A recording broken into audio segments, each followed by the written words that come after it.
Biz Azərbaycanlılarda milli ideya yaxşı yeyib içmək idi. Bilmirəm, bəlkə elə Azərbaycan belə yaranıb. Bir nəfər çox dadlı yemək hazırlayırdı.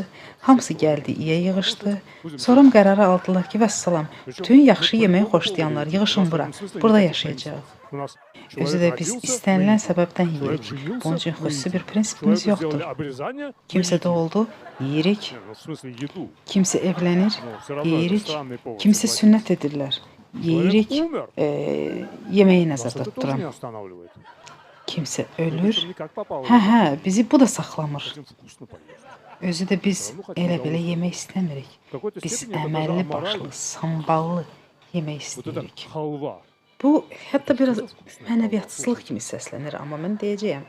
Bax, hələ o halva. O niyə belə dadlıdır, kimsə mənə deyə bilər? Özü də bilirsiniz də, o halva dükanlarda satılmır. Lazımdır ki, kimsə ölsün, işte sən onu yiyəsən. İnsan qurbanı lazımdır. Yəni onun o qədər ilahi gözəl dadı var ki, onu yemək üçün insan qurban vermək lazımdır. Ona görə də qolumlardan birdən kimsə özünü pis hiss etdiyini deyəndə mənim ağzımın suyu axmağa başlayır. Bununla mən heç nə eləyə bilmərəm. Azərbaycanlıyam, gözümün yaşı ilə ağzımın suyu